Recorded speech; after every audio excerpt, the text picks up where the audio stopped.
फिलहाल अरविंद केजरीवाल दिल्ली सरकार की बड़ी जीत पर क्या कह रहे हैं, सुनते हैं। ऊपर से लेके नीचे तक, आईएएस अफसर से क्लास ए से लेके क्लास 4 कर्मचारी तक, चपरासी तक, सारे कर्मचारियों की ट्रांसफ़र पोस्टिंग, उनकी डिसिप्लिनरी प्रोसीडिंग्स, नई अपॉइंटमेंट, पोस्ट क्रिएट करना, पोस्ट एबॉलिश करना, पक्के करना, ये सारा जो है ये अब दिल्ली की चुनी हुई सरकार के पास नहीं होगा। यानी कि अगर मैं मुख्यमंत्री हूँ, मेरे सामने कोई कर्मचारी रिश्वत ले रहा है, मैं उसे सस्पेंड भी नहीं कर सकता, मैं उसकी ट्रांसफ़र नहीं कर सकता। एजुकेशन सेक्रेटरी कौन होगा ये हम नहीं तय कर सकते, हेल्थ सेक्रेटरी कौन होगा ये हम नहीं तय कर सकते।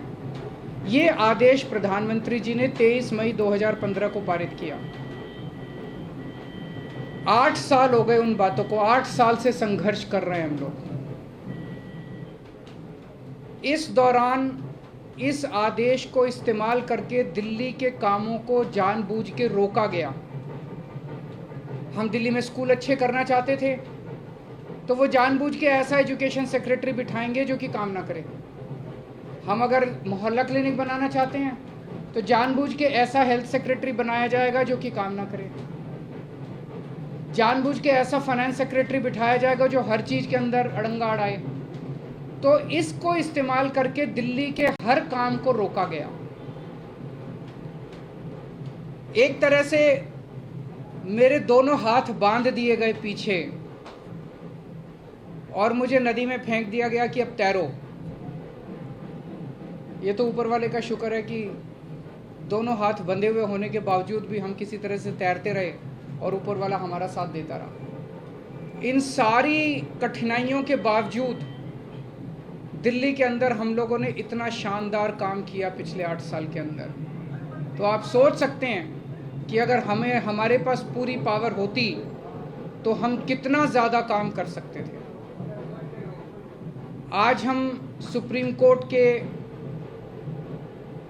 जस्टिस चंद्रचूड़ के जो और चारों जजेस हैं उस बेंच में, संविधान पीठ में, उन सब के तहे दिल से शुक्रिया अदा करते हैं कि उन्होंने हमारे साथ न्याय किया। मैं दिल्ली की जनता को केवल नहीं देना चाहता, बधाई देना चाहता हूं और उनका शुक्रिया करना चाहता हूं कि जो इतना लंबा संघर्ष था, उस संघर्ष में दिल्ली की जनता ने मेरा साथ दिया। दिल्ली की जनता के साथ के बिना मैं कुछ नहीं कर सकता था। आज जो ये इतनी बड़ी जीत हुई है, ये उन्हीं के आशीर्वाद, दिल्ली की जनता के आशीर्वाद और उनके साथ का, उनके सहयोग का नतीजा है। कदम कदम पे उन्होंने मेरा साथ दिया दिल्ली की जनता ने। अब हमें एक बहुत बड़ा मौका मिला है। दिल्ली का काम जो है अब ये 10 गुना स्पीड से होगा। आज के आदेश के बाद बहुत बड़े बड़े काम होंगे अब दिल्ली के अंदर जो सोच भी नहीं सकते। सबसे इम्पोर्टेंट है हमें एक ऐसा प्रशासन देना है दिल्ली के लोगों को जो कि रेस्पॉन्सिव हो, जो कि जनता की ज़रूरतों के प्रति सिंपैथेटिक हो, कंपैशनेट हो। तो अगले कुछ दिनों के अंदर आप देखेंगे बहुत बड़ा प्रशासनिक फेरबदल होगा। कई सारे ऑफिसर्स को, कर्मचारियों को ट्रांसफ़र किया जाएगा इस आधार पे कि उन्होंने अभी तक कैसा काम किया। कुछ ऐसे ऑफिसर्स हैं, कुछ ऐसे कर्मचारी हैं जिन्होंने पिछले कुछ महीनों में, 1-1.5 साल में दिल्ली की जनता के काम रोके। तो अरविंद केजरीवाल दिल्ली की जनता को धन्यवाद कह रहे हैं। पहले वो बता रहे थे कि पहले उनके हाथ किस तरह से बंधे हुए थे, लेकिन अब वो फैसले लेने में सक्षम है। ऐसे कर्मचारियों को, ऑफिसर्स को चिन्हित करके उनको अपने कर्मों का फल तो भुगतना पड़ेगा। लेकिन बहुत सारे ऐसे कर्मचारी और ऑफिसर्स हैं जो बहुत घुटन महसूस कर रहे थे, ईमानदार लोग हैं, काम करना चाहते हैं। उन सारे कर्मचारियों को, उन सारे ऑफिसर्स को मौका मिलेगा काम करने का। उन सबको जो डेडवुड है, जो करप्ट हैं, जो इनएफिशिएंट हैं, उनको अच्छी पोस्टों से हटा के साइड किया जाएगा और जो अच्छे हैं, एफिशिएंट हैं, ईमानदार हैं, रेस्पॉन्सिव हैं, कंपैशनेट हैं, उन लोगों को, उन सारे अधिकारियों को और कर्मचारियों को मौका दिया जाएगा कि वो दिल्ली की जनता की सेवा कर सकें। सारे प्रशासनिक सिस्टम को भी दुरुस्त किया जाएगा। ये सारा सिस्टम भी सड़ा गला सिस्टम है। ऐसा सिस्टम बनाया जाएगा जो जनता के प्रति जवाबदेह हो, और जनता के लिए रिस्पॉन्सिव हो, जनता की ज़रूरतों के प्रति रिस्पॉन्सिव हो। तो व्यवस्था के अंदर जितनी कमियां हैं, इन सारी कमियों को दूर किया जाएगा। तो पूरे सिस्टम को और ऑफिसर्स को और कर्मचारियों को जनता के प्रति जवाबदेह बनाया जाएगा और जनता के लिए रिस्पॉन्सिव बनाया जाएगा। एक लीन एंड थिन गवर्नमेंट तैयार की जाएगी। Lean, thin, responsive, compassionate and accountable government. ये हम चाहते हैं। जैसे दिल्ली ने पूरे देश को शिक्षा का मॉडल दिया, हेल्थ का मॉडल दिया, अब एक ऐसे गवर्नेंस का, एडमिनिस्ट्रेशन का मॉडल हम जनता के सामने रखेंगे, पूरे देश के सामने रखेंगे। मैं देखता हूं कि कई ऐसी पोस्ट्स हैं जिनकी ज़रूरत नहीं है। उनमें कोई भी कर्मचारी या अधिकारी बैठ के जनता की 4 अड़चनें ही लगाता है। अगर वो ना रहे तो ज़्यादा अच्छा रहेगा।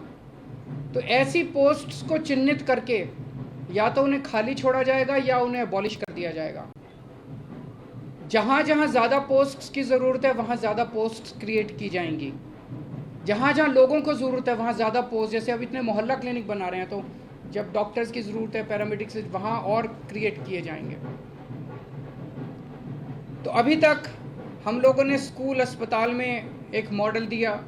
अब पंजाब के अंदर हम एक अच्छे लॉ एंड ऑर्डर, कानून व्यवस्था लागू कर रहे हैं। उसी तरह से दिल्ली अब कुशल प्रशासन का एक मॉडल पूरे देश के सामने देगा। मैं एक बार फिर से दिल्ली की जनता का बहुत बहुत आभार व्यक्त करना चाहता हूं, जिन्होंने पूरे संघर्ष में हम लोगों का साथ दिया। अगर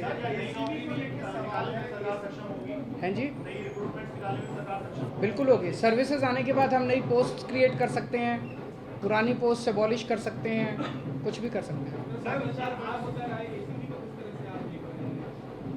एसीबी अभी चुनी हुई सरकार के पास नहीं है, लेकिन विजिलेंस अब आ गया है। तो जो लोग अगर गलत काम करेंगे, भ्रष्टाचार करेंगे, कानून के हिसाब से काम नहीं करेंगे, उनके ऊपर विजिलेंस की कार्रवाई, डिसिप्लिनरी प्रोसीडिंग्स, विजिलेंस प्रोसीडिंग्स की जा सकती हैं। सर, शाम को आप एलजी साहब से मिलने जा रहे हैं, उसमें क्या बातचीत होने की संभावना है? क्या आप उनको अब यह अनुरोध करेंगे कि वो अब और किसी प्रकार का अड़ंगा ना लगाए, और सुप्रीम कोर्ट ने जो निर्देश दिया उनसे आशीर्वाद लेने जा रहा हूँ।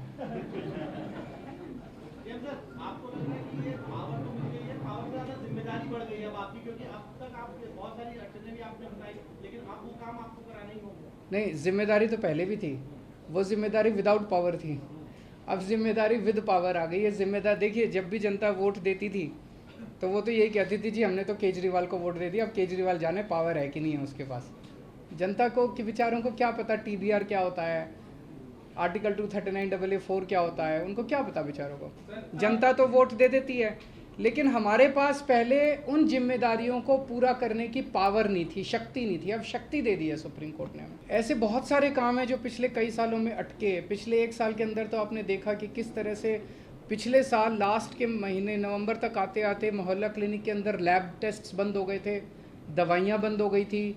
जल बोर्ड जो है, बजट, असेंबली ने बजट पास कर दिया, लेकिन कुछ ऑफिसर जो हैं वो बजट रिलीज़ नहीं कर रहे थे। हर डिपार्टमेंट का गला घोंट दिया गया था अफसरों को के ज़रिए, वो अब बंद हो जाएगा। अब जितने जो असेंबली के अंदर हम बजट प्रेजेंट करते हैं और जो जनता की बात रखते हैं, वो सारी चीज़ें अब हम कर पाएंगे। अधिकारियों की मीटिंग आपने बुलाई है, बड़े अधिकारियों, क्योंकि कहा जाता है कि यदि अब तक सीएस काम करते हैं तो क्या उन्हें मीटिंग की आपने बुलाया? ज़रूर बुलाएंगे। अब आने वाले टाइम में मीटिंग्स तो होती रहेंगी। सर, अभी हाल के दिनों में बहुत सारे ऐसे फैसले एलजी ने लिए जो कि मतलब सरकार के अधिकारों का उल्लंघन करके खुद से लिए गए। क्या अब उन फैसलों को रिव्यू भी किया जाएगा? वो फैसले कई सारे गलत हैं।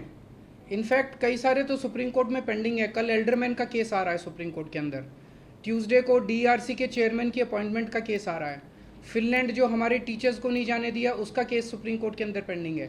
जब मेंशन ही किया था हमने ये केसेस तीनों, तो सुप्रीम कोर्ट की टिप्पणी काफ़ी तल्ख थी कि ये कैसे एलजी साहब रोक सकते हैं। एल्डरमैन की अपॉइंटमेंट बिल्कुल गलत हुई है। जो डीआरसी के चेयरमैन 4 महीने से फाइल एलजी साहब के पास पड़ी हुई थी, एलजी साहब ने अपॉइंटमेंट नहीं होने दी, तो हमें सुप्रीम कोर्ट जाना पड़ा। मुझे लगता है कि अब इतना सुप्रीम कोर्ट जाने की, हाई कोर्ट जाने की ज़रूरत शायद ना पड़े। अब शायद हम अपने स्तर के ऊपर ही कई सारे निर्णय तो बहुत सारी चीजें ऐसी कही गई जिसमें ये भी कहा गया कि केंद्र जो है वो राज्य सरकारों की जो ताकत है, पावर है, वो छीनने मैं यही कहना चाहता हूं कि केंद्र सरकार एक तरह से, प्रधानमंत्री जी खासतौर एक तरह से पिता समान होते हैं। जैसे परिवार में पिता होता है, पिता समान होते हैं। पिता की जिम्मेदारी होती है कि सारे बच्चों को अच्छे से उनका पालन पोषण करें। अगर दिल्ली में आम आदमी पार्टी की सरकार है तो वो हमारे भी प्रधानमंत्री हैं, हम भी उन्हीं की तरफ देखते हैं। चाहे बीजेपी की किसी राज्य में सरकार है, किसी में कांग्रेस की सरकार है, किसी में आम आदमी पार्टी की सरकार है, वो सारे के सारे प्रधानमंत्री को एक तरह से पिता समान देखते हैं कि भाई ये अब कोई मुसीबत आएगी तो हमारी मदद करेंगे।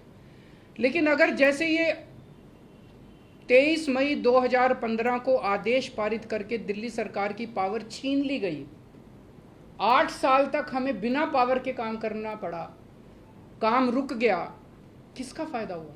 आज सुप्रीम कोर्ट ने साबित कर दिया कि ये गलत था, ये ऑर्डर बिल्कुल गैर संवैधानिक ऑर्डर था। जितनी सख्त लैंग्वेज के अंदर सुप्रीम कोर्ट ने बोला है उससे ये साफ जाहिर है कि ये ऑर्डर केंद्र सरकार का बिल्कुल गलत था। तो इतना गलत ऑर्डर उन्होंने पास किया तो उसका मतलब तो यही था कि आम आदमी पार्टी की दिल्ली की सरकार को फेल करना उसका मकसद था, और तो कोई मकसद नहीं था। देश का तो भला नहीं हुआ, दिल्ली का तो भला नहीं हुआ, केवल और केवल लोगों का नुकसान हुआ। ये नहीं करना चाहिए। चुनाव में लड़ते हैं, राजनीति कर लो, चुनाव में एक दूसरे को जो बोलना है बोल लो, लेकिन चुनाव खत्म होने के बाद चाहे कोई बीजेपी की सरकार है, चाहे कांग्रेस की सरकार है, आम आदमी पार्टी की, हम सबको मिलकर काम करना चाहिए। वो देखेंगे, अभी तो ऑर्डर है।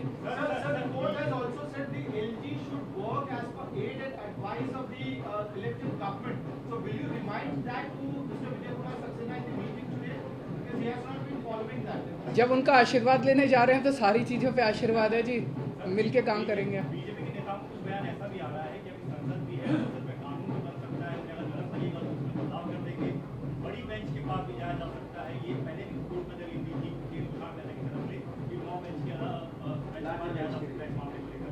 क्या मेरे ख्याल से अब लार्जर बेंच नहीं, आज उन्होंने क्लियर कर दिया। 5 जज बेंच को अगर रेफर करना होता तो वो आज ही कर देते, तो लार्जर बेंच का ऑप्शन नहीं है। मेरी अब उनसे यही निवेदन है, यार अब हमें काम करने दो, इतना टाइम तो खराब कर दिया।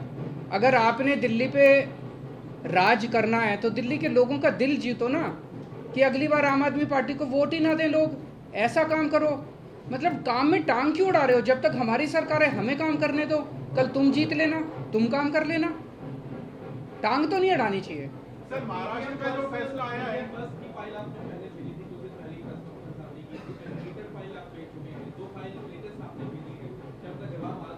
अभी आया नहीं। कानून के अंदर एलजी साहब के पास 7 दिन का टाइम होता है, तो वो भी मैं आज उनसे रिक्वेस्ट करूंगा कि 7 दिन में क्लियर करना चालू करें फाइलों। सर, महाराष्ट्र का जो फैसला आया है उसमें भी राज्यपाल की भूमिका को बहुत ही, मैंने उसको पूरा पढ़ा नहीं है, मैं अपना फैसला सुनने के बाद मैं तो दिल्ली के मुख्यमंत्री अरविंद केजरीवाल को आप सुन रहे थे। उन्होंने साफ तौर पर कहा कि जो फैसला आया सुप्रीम कोर्ट की तरफ से वो जनता की जीत तो है, लेकिन आज शाम वो एलजी विनय कुमार सक्सेना से आशीर्वाद लेने भी जा रहे हैं।